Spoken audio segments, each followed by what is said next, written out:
Venezuelan President Nicolás Maduro himself. The announcement sent shockwaves through the international community.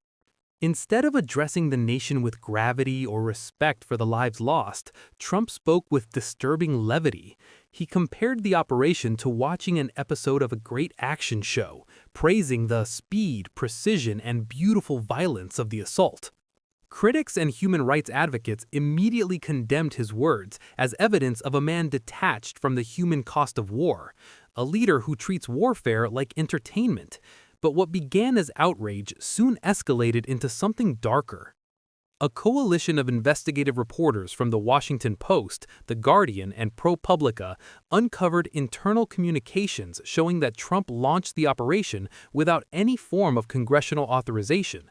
Sources claim that he bypassed his own military advisors, relying instead on a small circle of loyalists, none of whom held official security clearance. According to the leaked documents, the assault involved an aircraft carrier group, several warships, combat aircraft, and over 15,000 U.S. troops deployed in the Caribbean under the false pretense of a drug interdiction mission. But the mission's true objective was clear: regime change.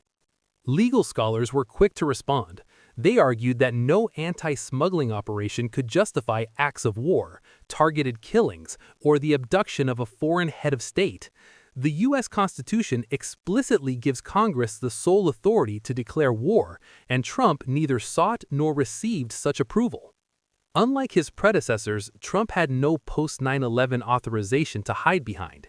This time, there was no legal gray area, only the cold clarity of a constitutional violation.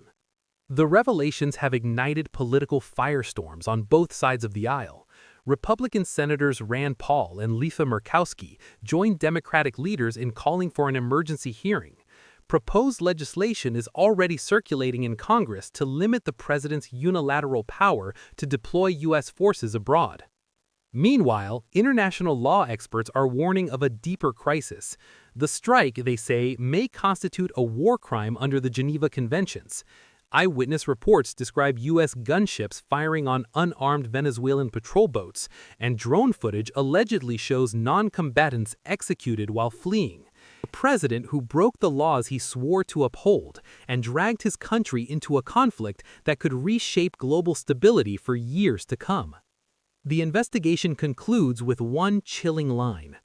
Donald Trump did not merely contradict his No New Wars promise, he authored a new one in silence, without law, without consent. And as the world reels from the revelation, one question echoes through the halls of power. How many more wars are waged in secret before we ever know they've begun?